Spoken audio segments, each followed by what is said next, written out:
स्वागत है सभी दर्शकों का आपके अपने प्रोग्राम हल्की फुल्की फुहारे में। घने बादलों की ओट से शरारत से झांकती सूर्य रश्मियों की शरारत देखकर खिलखिलाते फूलों की महक से बौराए भौरों की गुंजन से मचलती हवाओं पर सवार होकर आई है ये शाम। वाह वाह और वाह, इस सुरमई शाम में मैं डॉक्टर ममता मेहता इन बेसियन चैनल और सिटी न्यूज चैनल की तरफ से आप सभी का और हमारे सभी दर्शकों का हार्दिक स्वागत करती हूँ।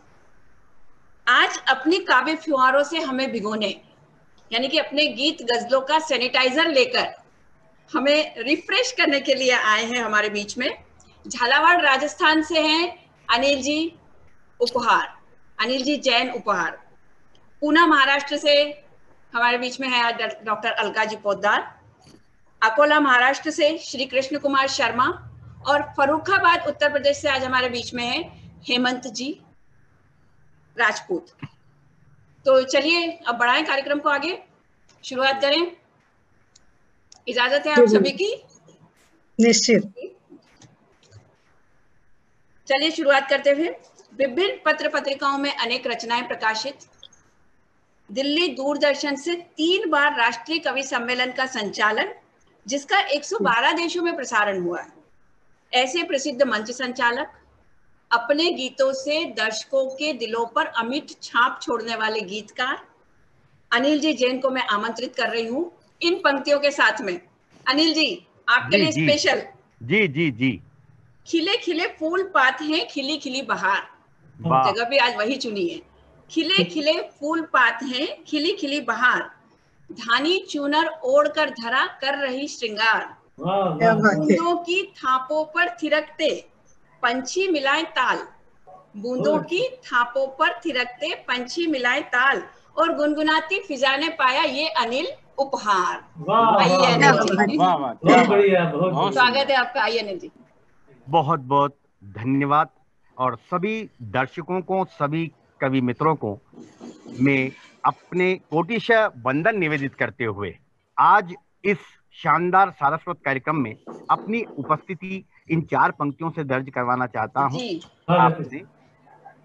मैं समर्पण लिखूं एहसास बन तू ढल जाना, क्या बात है। मैं समर्पण लिखूं एहसास बन तू ढल जाना, मन के सागर में तू दरिया सी बन मचल जाना, मेरी सांसों में समाया है तू धड़कन बनकर,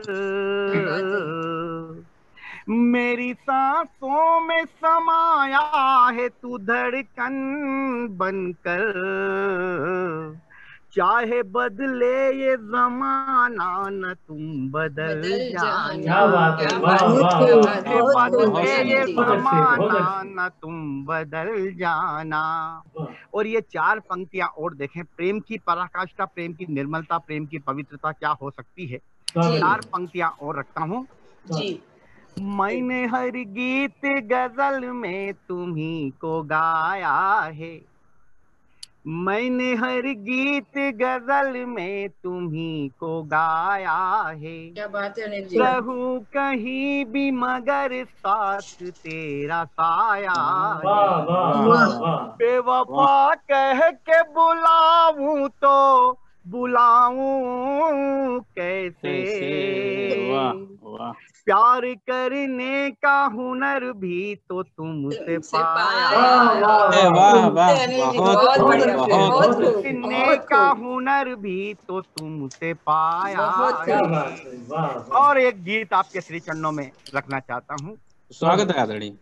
सुने कि शब्द सारे आरती के गान में ही ढल गए, शब्द सारे आरती के गान में ही ढल गए, तुम मिले तो जिंदगी के मायने बदल गए, शब्द सारे आरती के गान में ही ढल गए, तुम मिले तो जिंदगी के मायने बदल गए, भावना ने कामना की अर्चना की इस तरह, भावना ने कामना की अर्चना की इस तरह, मन की सूनी देहरी पे दीप सारे जल गए, शब्द सारे आरती के गान में ही ढल गए।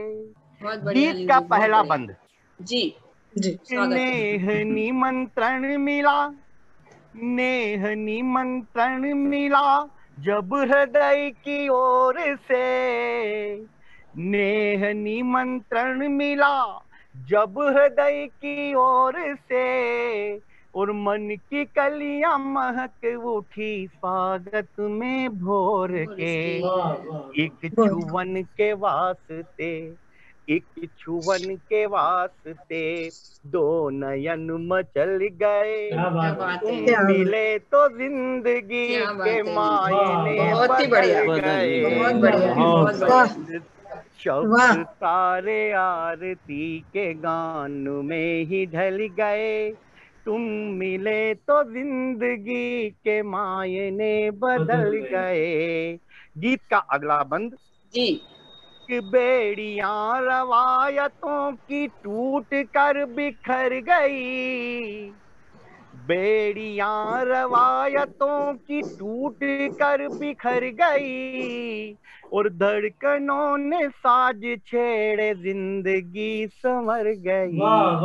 सांसों की उर्मियों से, सांसों की उर्मियों से स्वप्न सारे पल गए, तुम मिले तो जिंदगी के मायने बदल गए। बहुत बढ़िया अनिल जी, बहुत बढ़िया। सारे आरती के गान में ही ढल गए, तुम मिले तो जिंदगी के मायने बदल गए।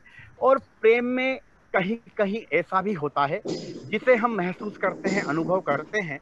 आप स्वीकार कीजिए, पंक्तियां निवेदित करता हूँ जी जी। कि अर्घ समर्पण के चढ़े चाहत के थाल में, अर्घ समर्पण के चढ़े चाहत के थाल में, और देह देवालय सी लगी आस्था के काल में, देह देवालय सी लगी आस्था के काल में। वंदना को स्वर मिले, वंदना को स्वर मिले, साधना में ढल गए, तुम मिले तो जिंदगी के मायने बदल गए।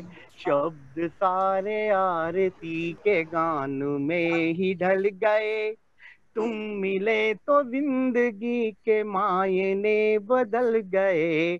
और गीत का अंतिम बंद वेदना की गोद में रचना यूं संवर गई, वेदना की गोद में रचना यूं संवर गई, और तृप्ति से अनुबंध हुआ अधीरों पे निखर गई, तृप्ति से अनुबंध हुआ अधीरों पे निखर गई।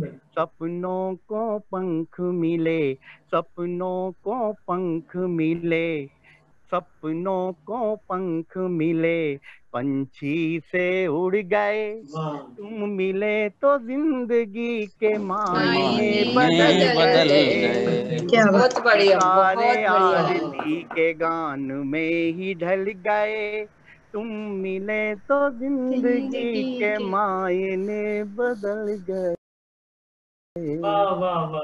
क्या बात है अनिल जी, क्या बात है अनिल बहुत जी। सुंदर, बहुत सुंदर। हवा थोड़ी देर से चली लेकिन खूब चली, मजा आ गया अनिल जी। हाँ, एकदम ठंडक शीतल, मतलब मौसम बदल गया है एकदम। ये तो माहौल बदला, सब गीत गजल बदले, मौसम बदल गया। और बहुत बढ़िया अनिल जी, बहुत बढ़िया, सुपर रहा आपका। कि कभी मेहंदी महकती है, कभी चंदन महकता है। जी मैम, बिल्कुल छा गए। कभी मेहंदी महकती है, कभी चंदन महकता है, दर द्वार देहरी और घर आंगन महकता है, आंगन महकता है। वाह। संवारा रूप तुमने या तुमसे रूप संवरा है, संवारा रूप तुमने या तुमसे रूप संवरा है, कभी आंखें कभी चितवन कभी दर्पण महकता है। अनिल जी, आपके गीत के जवाब में था। वाह, कभी वाह, आंखें वाह, कभी चितवन कभी दर्पण महकता क्या है। क्या क्या कहने। बहुत खूब, बहुत खूब, बहुत खूब। बहुत बढ़िया अनिल जी, चलिए आगे बढ़ते हैं हम। 2 दिन पहले अपने कृष्ण कुमार जी डॉक्टर के पास गए थे। डॉक्टर अच्छा साहब जी। ने सुझाव दिया कि बारिश में हजम हो सके ऐसा हल्का जी। खाना खाना चाहिए। अच्छा जी। इन्होंने कहा ठीक है, और घर आकर आपने पकोड़े बनवाए। हल्का खाना खाना चाहिए डॉक्टर ने बोला, और घर आकर इन्होंने पकोड़े बनवाए। जी जी जी जी। भाभी जी ने पूछा कि खाना हल्का खाने के लिए बोला है और आप पकोड़े खा रहे हैं, ऐसा क्यों? तो इन्होंने कहा देखिए, पचने में पानी सबसे हल्का होता है। पानी में तेल डालो तो वो उसके ऊपर तैरता है, यानी कि तेल पानी से हल्का हो गया, हल्का होता है जी। और उसी तेल में पकोड़े डालो तो वो पकोड़े तेल में तैरते हैं, यानी कि पकोड़े तेल से भी हल्के हो गए। मतलब खाने में हल्का क्या है? पकोड़े। पकोड़े। इसलिए कृष्ण कुमार जी ने हल्का खाने का मतलब ये है कि जो पचने में आसान हो वो खाने चाहिए, यानी कि पकोड़े खूब खाने चाहिए। खूब और ये खाना बारिश चाहिए। का बहुत मौसम सुंदर, है। क्या लॉजिक भी बहुत सुंदर रहा। बहुत सुंदर बताया। ममता जी, वाह भाई, जी ममता जी, ये आपका लॉजिक है या ये कृष्ण कुमार जी का, शर्मा जी का लॉजिक है। नहीं, शर्मा जी का नाम लेके आदरणीय यही डॉक्टर साहिबा खुद का कुछ सही बता बात रही है। हैं जी। अभी ऐसे कृष्ण के समान अपने ज्ञान से सबको अभिभूत करने वाले, ये जी। हास्य व्यंग्य के क्षेत्र में अपना विशिष्ट नाम रखने वाले अकोला अर्बन कोऑपरेटिव बैंक में कार्यरत हैं। आकाशवाणी और टीवी पर काव्य की छटा बिखेरने वाले ये कृष्ण कुमार जी शर्मा आज हमारे बीच में है। मैं अपनी तालियों के साथ स्वागत करती हूँ। कृष्ण कुमार जी आइए और अपने ज्ञान से सबको अभिभूत करिए। आप, ये जो ज्ञान है ना, ये बड़ा जोरदार ज्ञान है। जी आइए।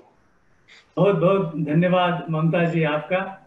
हंसी और व्यंग्य के फुहारों के बीच आपने जो ठंडक बिखेरी है और जो पकौड़ियाँ जो आपने मेरे लिए बनवाई थी, मौसम अभी बड़ा अच्छा चल रहा है। तो पकौड़ियाँ भी मैं आपके लिए विशेष रूप से लेकर आया हूँ जी। और सिटी न्यूज चैनल और इन बीसीएन चैनल के सभी प्यारे सुधी दर्शकों को मैं बहुत बहुत बधाई देता हूँ। और आप लोग बड़ा अच्छा इस कार्यक्रम का मजा ले रहे हैं और हम भी आपके साथ जुड़ रहे हैं, ये हमारे लिए बहुत खुशी की बात है। ममता जी बहुत अच्छा संचालन कर रही हैं और खास तौर पर पकौड़ियाँ हम सबके लिए बना रही हैं वे। तो मैं नहीं सर, आप ही ने बोला है ये बनाने के लिए। अच्छा है ना? मैं बिल्कुल बिल्कुल सर, स्वागत है जी। ऐसा हल्का फुल्का खाना मैं जी भी आपको खिलाऊंगा। जी, बस मेरी भी यही इच्छा है। दोस्तों, मैं राजनीति में लिखता हूँ। हम लोग जीवन में चाहे किसी क्षेत्र से जुड़े हों, राजनीति हमारे जीवन में कहीं न कहीं से आई जाती है। और दोस्तों, अभी मानसून का मौसम है, बारिश की फुहारें कहीं धीमी पड़ रही है, कभी जोर से पड़ रही है, लेकिन राजनीति की जो मूसलाधार बारिश पूरे साल भर तक हमारे देश में होती है, उसमें जो हम लोग भीगते हैं, डूबते हैं, उतराते हैं, उसकी एक भीगी भीगी सी एक अनुभूति लेकर मैं आपके बीच आया हूँ। हास्य व्यंग्य की छोटी छोटी फुहारें, आप भी मजा लीजिए। जी स्वागत है कृष्ण। छोटी छोटी बिल्कुल बिल्कुल करना चाहूंगा जी। कि ब्लड प्रेशर की जांच करने के बाद डॉक्टर ने नेता को दवा दी जी। कहा रखना याद, एक गोली चुनाव से पहले, एक गोली चुनाव के बाद। वाह बढ़िया है, एक गोली चुनाव से पहले, एक गोली चुनाव के बाद। नेताजी बोले क्या इससे मेरा बीपी ठीक हो जाएगा? डॉक्टर बोला ये तो आने वाला वक्त ही बताएगा। मेरी गोली तो सिर्फ एक बहाना है, वरना नेता के खून के उतार चढ़ाव को किसने पहचाना है? बढ़िया, सिर्फ कुर्सी ही तुम्हारी रक्षा कर सकती है। एक नेता के ब्लड प्रेशर को वही नॉर्मल रख सकती है। वाह वाह वाह वाह, क्या बात है, क्या बात है। हमने मंत्री जी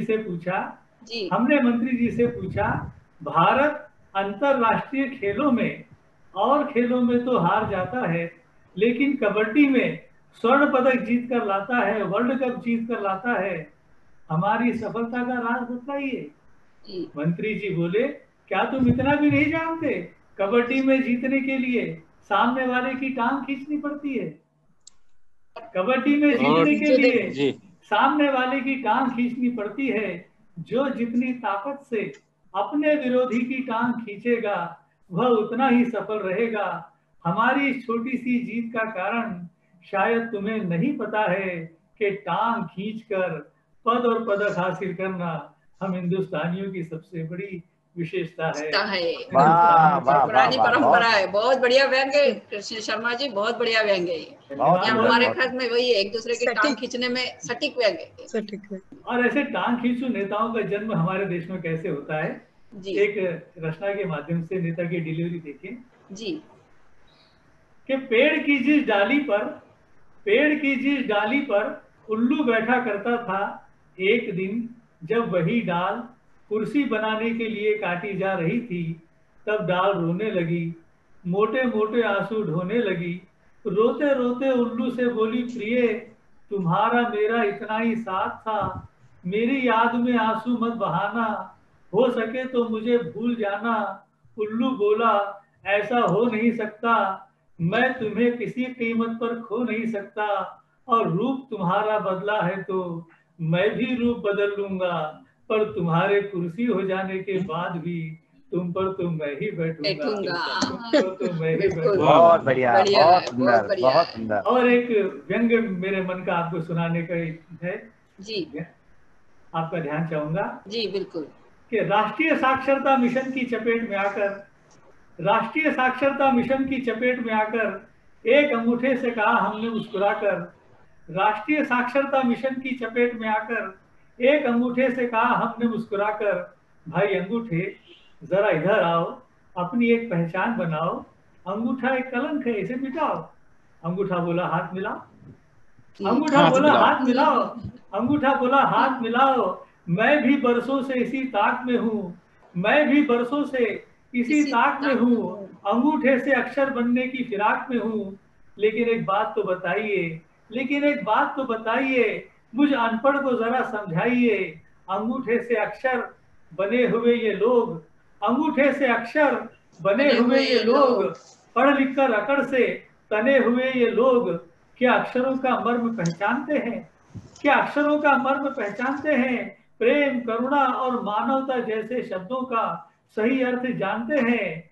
प्रेम, करुणा और मानवता जैसे शब्दों का सही अर्थ जानते हैं? बेईमानी, रिश्वत, घोटाला, अपहरण, बलात्कार और हत्या जैसे शब्दों को आत्मसात करने वाले साक्षरों की करतूतें देख देख कर मैं यही कहना चाहता हूँ, मैं अंगूठा हूँ, अंगूठा ही रहना चाहता हूँ। वाह वाह, मैं अंगूठा हूँ, बहुत अंगूठा ही रहना चाहता हूँ। बहुत बढ़िया भाई साहब, साक्षरता मिशन को अब कुछ इस तरह से आगे बढ़ाया जाए कि शब्द और अर्थ का भेद जानने के लिए हम निरक्षर को ही नहीं, साक्षर को भी पढ़ाया जाए। क्या बात है, बहुत सुंदर, बहुत बढ़िया, बहुत बढ़िया कृष्ण जी, बहुत सुंदर व्यंग दिया आपने थे। और एक छोटी अंतिम कविता। दोस्तों, दुनिया में 7 अजूबे हैं, 7 आश्चर्य हैं। एक बार मेरे मन में ये जिज्ञासा उठी कि ज्ञान और विज्ञान का इतना विकास पूरी दुनिया में हुआ, कहीं 8वां अजूबा बन न गया हो और मुझे पता ही न चले। इसलिए मैंने 8वां अजूबा जानने के लिए कुछ लोगों से सवाल किए और उन्होंने जो जवाब दिया वो एक व्यंग के माध्यम से आपके लिए लेकर आया हूँ। 8वां अजूबा, 8वां आश्चर्य कि एक नेता महान से हमने पूछा शान से, 7 अजूबों वाली इस दुनिया में 8वां अजूबा बतलाइए श्रीमान। वो बोले सुनो मेहरबान, चुनाव का धनुष जनता के हाथों में देकर वोट का तीर अपनी ओर चलवाते हैं और जीत जाने पर असंतुष्ट आत्माओं को अपने खेमे में खींच लाते हैं। हमारी 7 पीढ़ियां खा सके इतना पल भर में कमा लेते हैं और हमारे राजनीतिक खून और पसीने की कमाई को विदेशी बैंकों में जमा कर देते हैं। जहां पर बाढ़ आती है वहां से बाढ़ पी आते हैं, जहां पर सूखा पड़ता है वहां से सूखा चाट जाते हैं। बंबई में दुबई में बंबई बसाते हैं। हमारी तमाम कोशिशों के बावजूद देश अब तक डूबा नहीं है। क्या ये 8वां अजूबा नहीं है? बहुत बढ़िया, क्या ये 8वां अजूबा नहीं है? बहुत बढ़िया। एक वकील से हमने प्रश्न किया, वकील साहब संसार का 8वां आश्चर्य बतलाइए। वो बोले बाद में बताएंगे, पहले फीस तो लाइए। वकील साहब बोले बाद में बताएंगे, पहले फीस तो लाइए। निर्दोष को फांसी और अपराधी को बाइज्जत बरी कराने में हमारा कोई सानी नहीं है और हमको झूठा साबित करे इतना किसी में पानी नहीं है। सच और झूठ को हमने आज तक नहीं पहचाना है, हमारा काम तो केवल सिद्ध करके दिखाना है। 8वां अजूबा तुम ढूंढ कर ले आओ, हम सिद्ध कर देंगे। 8वां अजूबा तुम ढूंढ कर ले आओ, हम सिद्ध कर देंगे। और रही बात गवाहों की, वो तुम्हारी झोली में हम खुद भर देंगे। अंत में एक पुलिस वाले से हमने कहा हुजूर, भले ही मत बताना, परंतु सुनिए जरूर, संसार का 8वां अजूबा कहाँ है, जानने को इच्छुक हूँ, ये बात किसी ने नहीं बताई है। वो बोला क्या रिपोर्ट लिखाई है? पुलिस वाला बोला क्या रिपोर्ट लिखाई है? मैंने कहा हुजूर माय बाप, क्या कह रहे हैं आप? रिपोर्ट तो उस वक्त लिखाई जाती है जब कोई चीज गुम हो जाती है। फिर 8वां अजूबा तो अभी मिला ही नहीं, रिपोर्ट का तो सवाल ही पैदा नहीं होता। बोला ठीक है, इधर आओ, एक कप चाय तो पिलाओ। पुलिस वाला बोला एक कप चाय तो पिलाओ। चाय पीकर बोला भाई साहब, आप भी कमाल करते हैं, कैसे कैसे ख्याल करते हैं। जिस आदमी को ये भी नहीं मालूम दुनिया में 7 अजूबे हैं, आप उसी से 8वें के बारे में सवाल करते हैं। आप उसी से 8वें के बारे में सवाल। वाह वाह वाह वाह, बहुत बढ़िया, बहुत बढ़िया कृष्ण कुमार जी, बहुत बढ़िया व्यंग, सभी के ऊपर, किसी को नहीं छोड़ा आपने। हमारे हिंदुस्तान की जो विशेषताएं थी वो आपने बहुत अच्छी तरीके से बताई है। किसी शायर की पंक्तियां है जो अभी मुझे याद आ रही है कि अजब नहीं है तुक्का भी तीर हो जाए, अजब नहीं है तुक्का भी तीर हो जाए, फटे जो दूध तो वो पनीर हो जाए। और मवालियों को मत देखो ऐसी हिकारत की नजर से, मवालियों को मत देखो, ये आपने जो राजनीति की और हमारे देश की स्थिति की बात करी है उस पे, कि मवालियों को मत देखो ऐसी हिकारत की नजर से, क्या पता कब चुनाव हो और वो वजीर हो जाए। बहुत बढ़िया, बहुत बढ़िया। ये हमारे देश की राजनीति है, ये हमारे देश की स्थिति है। बहुत बढ़िया व्यंग कृष्ण कुमार जी आपके। मैं ये कहना चाहूंगा कि जैसा कि आपने बताया जब शर्मा जी के बारे में कि पढ़ेंगे तो हास्य की बात, तो मैं उस हिसाब से बैठा हुआ था लेकिन उन्होंने इतनी गंभीर बातों को कहा है। बिल्कुल नहीं, बहुत गंभीर मुद्दे इस तरह से उन्होंने, इसको व्यंग बोल सकते हैं कि व्यंग के माध्यम से उन्होंने गंभीर मुद्दे, नहीं व्यंग इस तरह से लिख पाना इतना गंभीरता से, बहुत अच्छा, बहुत अच्छा, अच्छी बात, बहुत सुंदर, बहुत बढ़िया कृष्ण कुमार जी, बिल्कुल। और अगर इसको इस माध्यम से लेके, जैसे गीता के उपदेश थे कृष्ण भगवान जी के, वैसे आपके उपदेश है ये हमारे देश के लिए, तो शायद कहीं कुछ फर्क पड़ जाए, देश की स्थिति में कुछ अलग असर हो जाए। देखते हैं आगे, क्योंकि जो काम तलवार नहीं कर सकती वो कलम कर देती है। तो हो सकता है कि आगे की स्थितियां बदले और इसके बाद में जो अभी वर्तमान परिस्थिति है इसके बाद में और ज्यादा बदलाव नजर आए। चलिए बढ़े आगे। बहुत बहुत धन्यवाद कृष्ण कुमार जी। आगे बढ़ते हैं। आज हमारे बीच में वैसे तो कवि हैं सभी बहुत अच्छी पर्सनालिटी है, देश के जाने माने व्यक्तित्व हैं सभी, लेकिन आज जो हमारे बीच में जुड़ी हैं ये एक विशिष्ट दर्जा रखती हैं। ये वैसे मुझ पर नाराज होती हैं कि मैं ऐसा नहीं बोलूं इनको, ये अभी भी मुझे नाराज होंगी, लेकिन फिर भी एक देश के बच्चों का भविष्य बनाने का काम ये करे। शिक्षक तो करते ही है, लेकिन उन जो नॉलेज ये देती है वो शिक्षकों तक कैसे पहुंचे और वो शिक्षक बच्चों तक कैसे पहुंचा, उसमें ये बहुत ज्यादा अहम भूमिका निभाती हैं।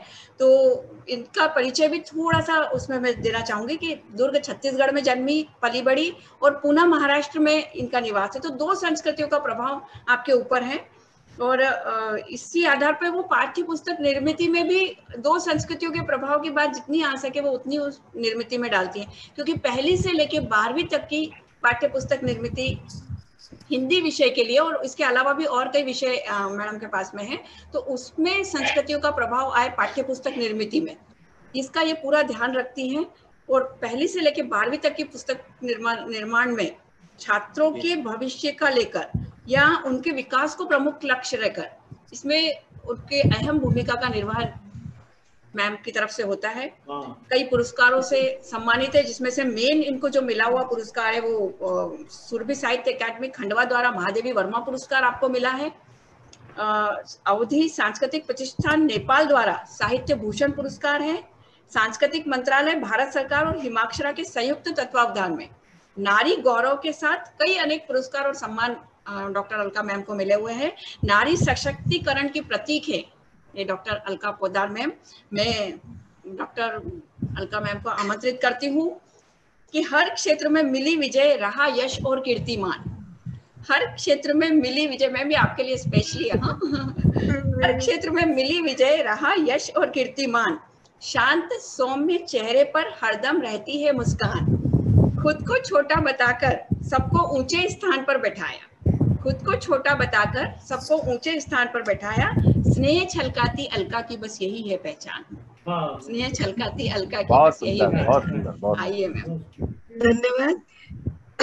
ममता जी के स्नेह का प्रतीक है कि वो इस प्रकार कहती हैं, लॉकडाउन के समय का सदुपयोग करके कवि और समाज को जोड़ने का कार्य करने हेतु सिटी न्यूज चैनल और NBCN चैनल के आयोजकों और अपनी हंसी बिखेरती कार्यक्रम को महकाती डॉक्टर ममता मेहता सभी को बहुत बहुत धन्यवाद। उपस्थित कविजन रसिक श्रोताओं को वंदन करते हुए मैं अपनी एक कविता प्रस्तुत करती हूँ। जी मैम। इसकी पहली कड़ी एक कुछ अवसाद के क्षणों में लिखी गई थी और दूसरी कड़ी बाद में जोड़ी है, जो नकारात्मकता से सकारात्मकता की ओर ले जाने की पहल करती है। यह कविता आपके लिए। जी मैम। सूखी डाली पर फूलों की मजार, सूखी डाली पर फूलों की मजार, कैसे मैं कह दूं ऋतु बसंत बहार। क्या बात है। महंगाई के जोर से सब बेजार, जी महंगाई के जोर से सब बेजार, कैसे मैं कह दूं खुशियों की फुहार। पानी की पुकार से जनता बेहाल, जी पानी की पुकार से जनता बेहाल, कैसे मैं कह दूं जीवन में खुशहाल। घर घर में इंसानियत का अभाव, हम चारों ओर देख रहे हैं जी, घर घर में इंसानियत का अभाव, कैसे मैं कह दूं संस्कारों का प्रभाव।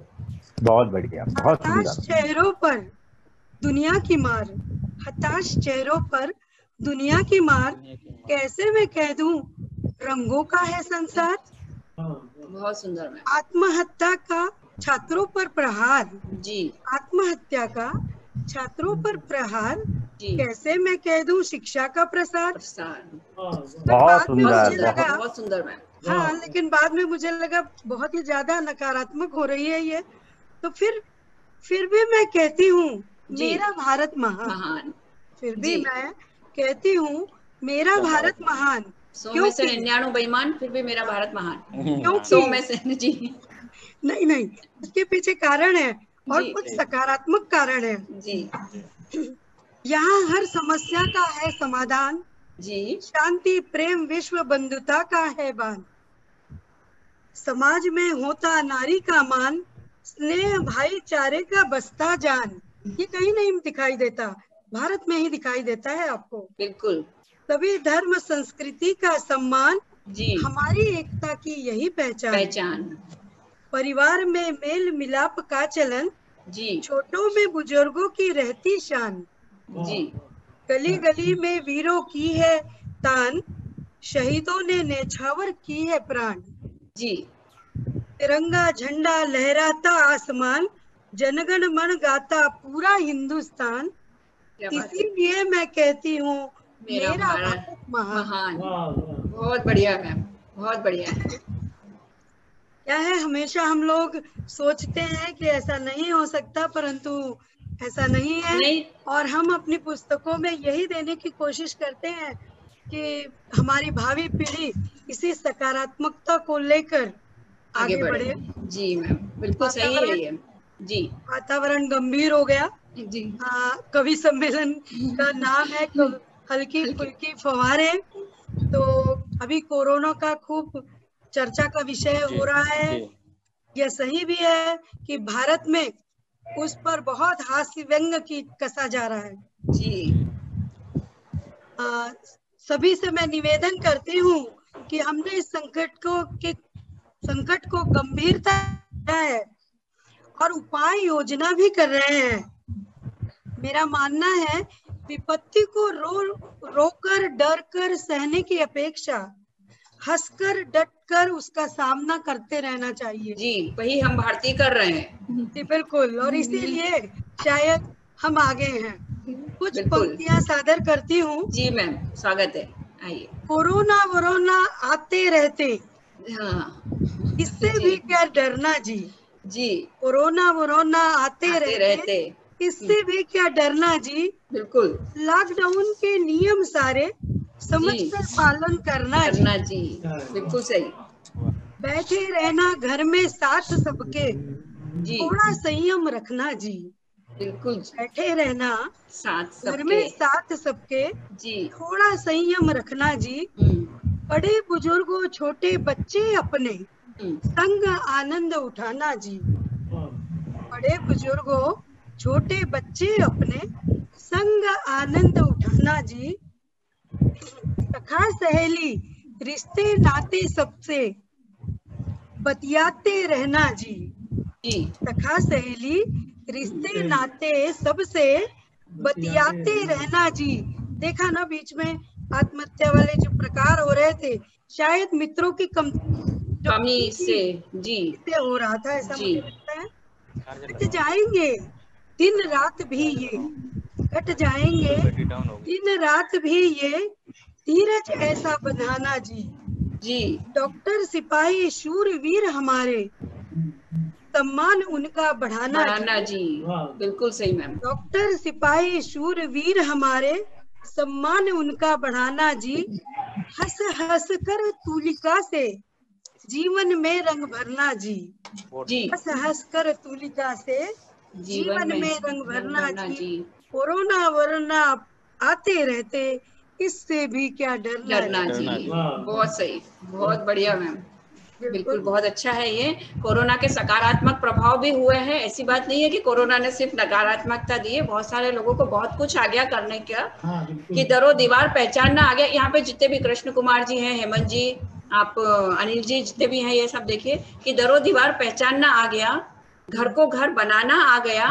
तिनका तक ना उठाया था जिन्होंने कभी हाथ में, तिनका तक ना उठाया था कभी जिन्होंने कभी हाथ में, उन मर्दों को भी घर में झाड़ू लगाना आ गया। झाड़ू लगाना आ गया। कोरोना के सकारात्मक प्रभाव भी थे ये, ऐसा नहीं ये नहीं कि कोरोना सिर्फ नकारात्मकता लेके आया, बहुत कुछ सकारात्मक। सर ये तो सिर्फ मैंने झाड़ू लगाने की बात करी, वरना पोछा लगाना भी आ गया, पराठे बनाना भी आ गया, सब कुछ आ गया है अभी बहुत सारे लोगों को घर में। चलिए मैम, अच्छी बात है, वही बोले ना कि आपने जो बोला वो सही है कि सकारात्मक प्रभाव भी। और जितना मैं जब भी हमारी बात होती है मैं बोलती हूँ ये कि जितना सहजता से, जितना हंसी मजाक के साथ हमने कोरोना को स्वीकार किया है, उतना शायद ही किसी और देश ने किया होगा। जितने जोक्स कोरोना पे लेके, जितने जोक्स पति पत्नी पे कोरोना के काल में बने हैं, उतने पहले भी नहीं बने होंगे कभी शायद से, मुझे ऐसा लगता है। बहुत अच्छी बात कही आपने, है ना। कोरोना काल में जितने, और इसको एक्चुअली में सबने त्योहार की तरह एंजॉय कर लिया। कुछ तो हमारे प्रधानमंत्री जी का भी ये सहयोग रहा, इसमें दीपक जलाओ, थाली बजाओ। तो कोरोना को हम एक्चुअली में, कि अभी तो निबंध आ रहा है इस पे कि कोरोना एक त्योहार है, और सब लोग पूछ रहे कि ये त्योहार अब और कब आएगा। नए संस्कारों से जुड़ा है जी, बिल्कुल नए संस्कारों से जुड़ा है ये। खैर, ये गंभीर बीमारी है, हम चाहते हैं कि ये देश से जल्दी जाए और वापस सब पहले जैसा माहौल हो जाए। सब मजाक की बातें हैं ये, लेकिन गंभीर स्थिति है, इसमें कोई शक नहीं है। तो हमारे हल्की फुल्की फुहारे कार्यक्रम के माध्यम से हम भी यही चाहते हैं, सभी दर्शकों से भी यही उम्मीद करते हैं कि वो सब घर में रहें, सुरक्षित रहें, और जल्दी से इस बीमारी का निदान हो, यही हमारी शुभकामनाएं। चलिए आगे बढ़ते हैं जी। नए गीत, नए तराने, नए नए से साज हैं। नए गीत, नए तराने, नए नए से साज हैं। नए भाव, नए अर्थ, नए नए अल्फाज हैं। शरद शिशिर बसंत ने छेड़े बहुत से राग। शरद शिशिर बसंत ने छेड़े बहुत से राग, पर हेमंत के अपने ही कुछ नए नए अंदाज हैं। पर हेमंत के अपने ही कुछ नए नए अंदाज हैं। तो अपने नए अंदाज और नए तेवर के साथ श्रृंगार रस की फुहारे लेकर भारत सरकार के रक्षा मंत्रालय में कार्यरत आज हमारे बीच में कवि हेमंत जी हैं। मैं स्वागत करती हूँ इनका। हेमंत जी आइए, फर्रुखाबाद उत्तर प्रदेश से। बहुत बहुत आभार आदरणीय डॉक्टर ममता जी, आपका विशेष मैं आभार व्यक्त करना चाहूँगा, क्योंकि आपके माध्यम से मुझे इस तरह से, और मैं पहली बार जूम ऐप पर कम से कम मैं पहली बार जुड़ा हूँ, बाकी फेसबुक लाइव भी आया हूँ पहले। और बहुत ज़्यादा इतना समय नहीं है, मैं बहुत ज़्यादा समय नहीं लेता, मैं संक्षिप्त परिचय आपका देता हूँ, अपना देना चाहूँगा कि हिंदी साहित्य के इतिहास में पीड़ा और वेदना की देवी कही जाने वाली जी महादेवी वर्मा जी के जन्म स्थली जनपद फर्रुखाबाद से मैं हूँ, और शायद ईश्वर की अनुकंपा है, थोड़ा बहुत लिखने का अभी नहीं आई, तो लिखने का थोड़ा सा कुछ है, मैं आप लोगों के समक्ष ही रखता हूँ। जैसा कि मेरा परिचय तो दे ही दिया है आदरणीय डॉक्टर साहिबा ने, और चूंकि श्रृंगार में थोड़ा बहुत लिखता हूँ, उससे पहले मैं जो शारदे की, हमारे माँ शारदे की कृपा है हमारे ऊपर, मैं उस पर कुछ बस 2 पंक्तियां यूं कहूँगा। बिल्कुल बिल्कुल स्वागत है। ज्ञानदायिनी मातु सरस्वती, मेरी माँ मुझे ऐसा वर दो। क्या बात है। मन के अंधेरे अंधकार में ज्ञान का एक उजाला कर दो, बल बुद्धि और विद्या दो माते, और प्रेम रस का सागर दो, मेरी कलम में है मातु शारदे, देश प्रेम की शाही भर दो। क्या बात है। रक्षा मंत्रालय में काम कर रहे हैं ना, ये बात तो आनी ही है, देश प्रेम की है। बिल्कुल बिल्कुल, हाँ बिल्कुल सही आपने कहा। और मैं चूंकि श्रृंगार पढ़ता हूँ, थोड़ा सा कुछ 1-2 मुक्तक मैं पढ़ना चाहूंगा। बिल्कुल स्वागत है हेमंत जी, आइए। दिल के सागर में उठते हैं तूफान कभी कभी। क्या बात है, कभी आदरणीय के सर हैं हमारे साथ, आदरणीय अनिल जी हैं, आदरणीय जी, सभी लोग के समक्ष मैं सादर समीक्षार्थ रखता हूँ। स्वागत। दिल के सागर में उठते हैं तूफान कभी कभी, टूट जाते हैं मजबूर होकर इंसान कभी कभी। दिल के सागर में उठते हैं तूफान कभी कभी, टूट जाते हैं मजबूर होकर इंसान कभी कभी, और किसी के बिछड़ जाने से ये जिंदगी खत्म तो नहीं होती, किसी के बिछड़ जाने से ये जिंदगी खत्म तो नहीं होती, मगर करती हैं यादें परेशान कभी कभी, कभी कभी। और इसी तरह से बहुत बहुत आभार। जी कुछ सच्चाई को लिखने का प्रयास किया है कि दूर जाने पे ही हमको हमारे याद आते हैं, दूर जाने पे ही हमको हमारे याद आते हैं, सफर में कश्ती हो तब ही किनारे याद आते हैं। दूर जाने पे ही हमको हमारे याद आते हैं, सफर में कश्ती हो तब ही किनारे याद आते हैं, और वो जब तक पास था उसकी जरूरत ही नहीं समझी। क्या कहने, जब तक पास था उसकी जरूरत ही नहीं समझी, क्योंकि छूट जाने पे ही हमको सहारे याद आते हैं। बहुत बढ़िया है, बहुत बढ़िया है हेमंत जी, बहुत बढ़िया, बहुत खूब, बहुत सुंदर। बहुत बहुत आभार आदरणीय जनों का। और एक रचना छोटी सी यूं है कि आज खुशियों की फसलें खिलती हैं जहां, वहां आंसुओं का एक सैलाब रह जाएगा। ये आदरणीय जीवन चक्र जो है कि आज खुशियों की फसलें खिलती हैं जहां, वहां आंसुओं का एक सैलाब रह जाएगा, और चाहे जितने भी ख्वाब अपने पूरे कर लो, फिर भी अधूरा कोई ख्वाब रह जाएगा, फिर भी अधूरा कोई ख्वाब रह जाएगा। और ये चाहतों का गुलशन भी हो जाएगा वीरान, ये चाहतों का गुलशन भी हो जाएगा वीरान, बस किताब में सूखा एक गुलाब रह जाएगा, चाहे जितने भी ख्वाब अपने पूरे कर लो, फिर भी अधूरा कोई ख्वाब रह जाएगा। और अंतिम पंक्ति यूं है कि मौत आ जाएगी एक दिन तेरी डोली लेकर, मौत आ जाएगी जी, मौत आ जाएगी एक दिन तेरी डोली लेकर, बस जिंदगी का सब अधूरा हिसाब रह जाएगा, चाहे जितने भी ख्वाब अपने। जिंदाबाद जिंदाबाद जिंदाबाद।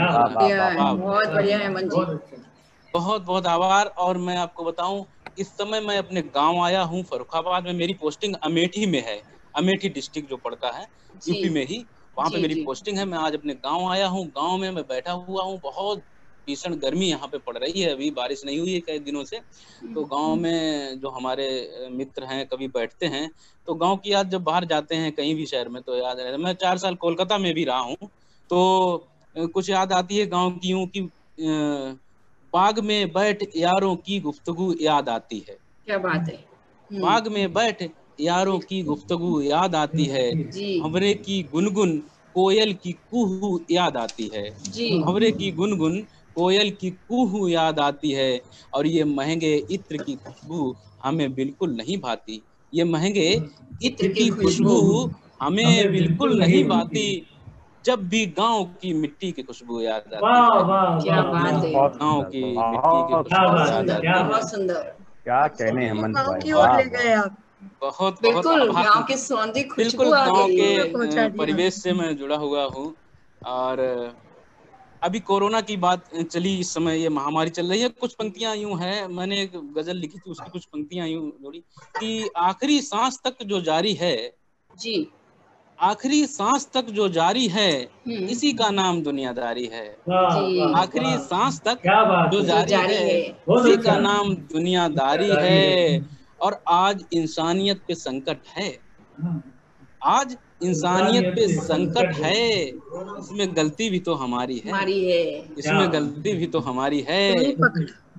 और इसे हल्के में यारो मत लेना, इसे हल्के में यारो मत लेना, कोरोना एक महामारी है, कोरोना एक महामारी है। सही बात है, कोरोना एक महामारी है। और अपने ही घरों में रहें हम सब, अपने ही घरों में रहें हम सब, यही हम सब की जिम्मेदारी है। आखिरी सांस तक जो जारी है, इसी का नाम दुनियादारी है, इसी का नाम दुनियादारी है। और फिर यूं कहते हैं, हम जब इन दुनियादारी से जब व्यस्त रहते हैं, फिर उसके बाद भी ये कहते हैं संकटों से जूझते हुए कि प्यार की लौ जलाते रहेंगे सदा, प्यार की लौ जलाते रहेंगे सदा, चाहते आजमाते रहेंगे सदा, प्यार की लौ जलाते रहेंगे सदा, चाहते आजमाते रहेंगे सदा, तुम मिलो ना मिलो मगर हम तुम्हें, तुम मिलो ना मिलो मगर हम तुम्हें अपने गीतों में गाते रहेंगे सदा, गीतों में गाते रहेंगे। बहुत सुंदर हेमंत जी, बहुत बहुत बहुत ज्यादा अच्छा। मतलब अब ये बोलना चाहिए कि महादेवी वर्मा के शहर से आप हैं तो पूरा असर आया है उनका आपके ऊपर। उनका नाम लेना ही मेरे लिए बहुत बड़ी बात है कि मैं उनकी जन्म स्थली से हूँ। हालांकि ऐसा कुछ नहीं कि मैं अपने आप को साहित्यकार नहीं समझता हूँ, लेकिन हाँ, साहित्य की थोड़ी सी समझ रखता हूँ। और मुझे लगता है आप लोगों के समझ आज ऐसे मंच मिलते हैं जिनसे मैं बहुत कुछ सीखूंगा आप लोगों से। सभी आदरणीय हैं, सभी अग्रज हैं हमारे। तो एक मुक्तक इस तरह देखें कि मेरा दिल तोड़कर कहाँ जाओगे, एक खुददारी में क्यों कभी ऐसा लिख देते हैं कि मेरा दिल तोड़कर कहाँ जाओगे, मुझसे मुंह मोड़कर कहाँ जाओगे, तुम्हारा ही नाम लिखा है दिल पर, अपना घर छोड़कर कहाँ जाओगे। क्या बात है। और एक और रचना छोटी सी मैं आप लोगों के समझ सादर प्रस्तुत करता हूँ। टाइम पूछ लो क्या सर, टाइम है क्या, चलने दो क्या? यदि समय हो तो 2 मिनट में एक और छोटी सी पूरी कर लीजिए। जी। उद्धारी में क्यों यूं लिखा कि कुछ कि मिल जाएंगे दुनिया में तुम्हें शख्स हजारों, मिल जाएंगे दुनिया में तुम्हें शख्स हजारों, मेरा दावा है ये दिल ये जिगर न मिलेगा, मिल जाएंगे दुनिया में तुम्हें शख्स हजारों, मेरा दावा है ये दिल ये जिगर न मिलेगा। और बेशक यहाँ होंगे कई तुम्हें चाहने वाले, बेशक यहाँ होंगे कई तुम्हें चाहने वाले, तुम्हें चाहने वाला मुझसे बेहतर न मिलेगा। और बस ज्यादा नहीं, मैं बस अंतिम 2 पंक्तियां और कि तू गांव छोड़कर शहर आ तो गया है, तू गांव छोड़कर शहर आ तो गया है, यहाँ मकान बहुत हैं पर घर न मिलेगा, यहाँ मकान बहुत हैं पर घर न मिलेगा। और शब्दों से हेमंत दिलों के घाव भरते हैं, शब्दों से हेमंत दिलों के घाव भरते हैं, मेरे बाद तुम्हें मुझ जैसा शायर न मिलेगा, मेरे बाद तुम्हें मुझ जैसा शायर न मिलेगा। बहुत बढ़िया, बहुत बढ़िया, बहुत आभार आप सभी का, बहुत बहुत धन्यवाद। मैं अपनी वाणी को यहीं विराम देता हूँ। जी हेमंत जी, समय की मर्यादा है, वरना आप बहुत अच्छा बोल रहे थे, बहुत अच्छा लग रहा था कि आपको सुनते रहे। बहुत सुंदर सुनाया है आपने। और नेचुरली डेफिनेटली अगर कुछ ऐसा वापस से मिलता है तो हम आपको एक बार फिर कॉल करेंगे, आपको फिर बुलाएंगे। सर बहुत बढ़िया बोल रहे हैं आप, और मानना पड़ेगा कि महादेवी वर्मा की माटी का असर या वहाँ की हवाओं का, फिजाओं का असर आपके शब्दों में, आपके भावों में, आपके गीतों में बराबर पहुंचा है। बहुत बढ़िया है, बहुत बढ़िया है हेमंत जी। बस आप लोगों का यही प्रोत्साहन है जो हमें सफल प्रदान करता है। मैं कोशिश करता हूँ। जी जी जी जी, लेकिन अच्छा है, अच्छे को अच्छा ही कहा जाएगा ना। दो माओ की गोद में पले। जी, 2 माओ की गोद में पले हैं। नहीं, पर मुझे एक बात ये भी अच्छी लगी कि अमेठी जैसे शहर में रहकर भी इनके ऊपर कोई दूसरा असर नहीं पड़ा है, वरना अभी पप्पू का बहुत असर हो जाता था तो गड़बड़ हो जाती थी। बस ये अच्छी बात रही हेमंत जी कि बस ये असर नहीं पड़ा आपके ऊपर, सिर्फ महादेवी वर्मा का ही असर रहा, ये अच्छा हो गया।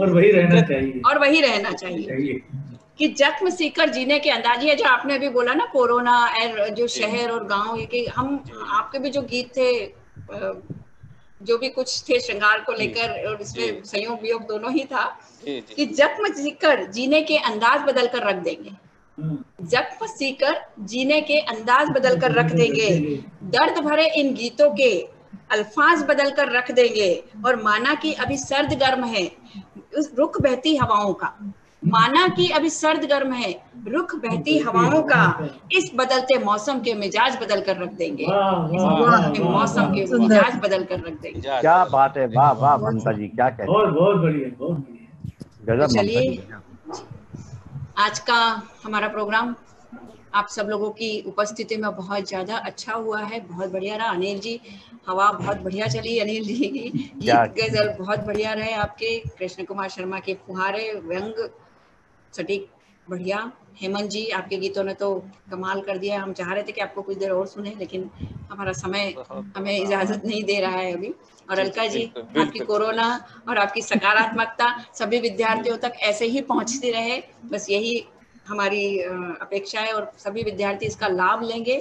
ये भी सही है कि कुछ भी हो, कैसा भी हो, भले, मैं फिर भी बोलूंगी, मैं बीच में भी बोली थी लेकिन मैं फिर से बोलूंगी कि भले 100 में से 99 बेईमान, फिर भी मेरा देश महान है, फिर भी मेरा देश महान है। हम कुछ भी बोले लेकिन मेरा देश महान है, क्योंकि हिंदुस्तान जैसा कोई देश नहीं, हिंदुस्तान जैसा कोई देश नहीं है। जितना जो कुछ यहाँ पे है, जितना कुछ यहाँ पे है, संस्कृति, सभ्यता, परंपरा, पूजा पाठ, जो भी कुछ है सब, और सबसे बड़ी बात जो फ्रीडम यहाँ है वो कहीं पे भी नहीं है। आप आराम से कुछ भी कभी भी कहीं भी कर सकते हैं। तो जो स्वतंत्रता यहाँ पे है वो किसी और देश में नहीं है। तो मेरा देश महान है। आप सभी लोग यहाँ पे उपस्थित हुए, मैं सभी का आभार मानती हूँ, और इसी तरह हम आपस में जुड़े रहेंगे, इसी अपेक्षाओं के साथ में। और मैं अपने INBCN चैनल और सिटी न्यूज चैनल के सभी दर्शकों को बताना चाहती हूँ, मैं बार बार बोल रही हूँ, आपको कार्यक्रम पसंद आया होगा, उम्मीद है आप लोगों को सभी को कार्यक्रम अच्छा लगा होगा। अगर आप भी इस कार्यक्रम में जुड़ना चाहते हैं, आप भी इस कार्यक्रम में पार्टिसिपेट करना चाहते हैं, तो हमें कमेंट बॉक्स में कमेंट दीजिए या अपनी ऑडियो या वीडियो उसमें भेजिए। हम डेफिनेटली आपको अपने कार्यक्रम शामिल करेंगे। अभी हमारे पास में एक वीडियो आई है, हमारे पास में एक ऑडियो आया है। नेक्स्ट सैटरडे में, नहीं तो उससे नेक्स्ट अगले सैटरडे में हम आपको जरूर लेंगे, ये मैं आपको अश्योर करती हूँ, वादा करती हूँ। धन्यवाद, नमस्कार।